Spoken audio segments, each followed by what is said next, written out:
સુરેન્દ્રનગરમાં હિન્દુ સંમેલન સમિતિ દ્વારા સ્વામિનારાયણ ગુરુકુળ ખાતે બેઠકનું આયોજન કરાયું.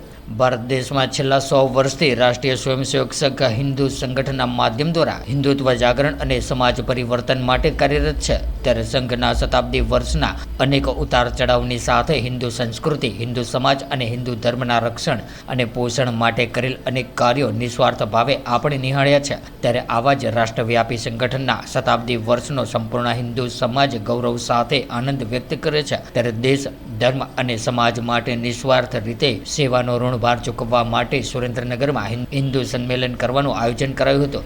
ત્યારે આ હિન્દુ સંમેલનમાં નગરમાં વસતા લોકો 30થી વધુ સજ્જન શક્તિની સમિતિ બનીને જુદા જુદા વિસ્તારોમાં 30થી વધુ જગ્યાએ સંમેલન સમરસતાનો ભાવ, નાગરિક કર્તવ્ય, કુટુંબ પ્રબોધન, પર્યાવરણ જાગૃતિ જેવા અલગ અલગ વિષયોને લઈને તથા સંપૂર્ણ સમાજ દ્વારા અને સમાજના લોકોના સહયોગ દ્વારા યોજવાને લઈને એક વિસ્તૃત બેઠકનું આયોજન કરવામાં આવ્યું હતું. જિલ્લાનું સૌપ્રથમ એ હિન્દુ મહાસંમેલન જે સંગઠનને 100 વર્ષ થયા એટલે શતાબ્દીના ઉપલક્ષમાં એ સુંદર આયોજન કર્યું કે આપણે હિન્દુ છીએ તો ગૌરવ છે કહી શકીએ કે આપણે હિન્દુ છીએ. હિન્દુને જગાડવા માટે આજે ગુરુકુળની અંદર આનું સુંદર આયોજન કરવામાં આવ્યું અને મોટી સંખ્યાની અંદર સંતો અને શ્રોતાઓએ આ લાભ લીધો.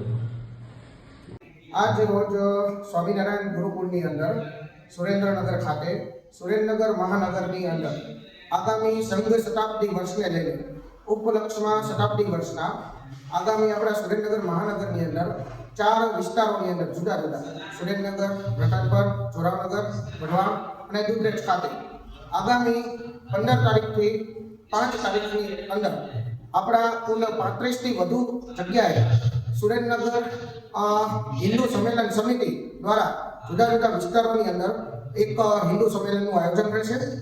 જેને લઈને આજ રોજ સ્વામિનારાયણ મંદિર ગુરુકુળ ખાતે સમગ્ર વિસ્તારોની 35થી વધુ સમિતિના લોકોની આજ એક વિસ્તૃત બેઠકનું આયોજન કરવામાં આવ્યું હતું. આ બેઠકની અંદર પૂજનીય સંતો, મહંતો દ્વારા આશીર્વચનનો કાર્યક્રમ રાખવામાં આવ્યો હતો અને લોક સાહિત્યકાર શ્રી અનુભા ગઢવી દ્વારા પણ સૌએ સમિતિના સભ્યોને એક આહ્વાન કરવામાં આવ્યું હતું.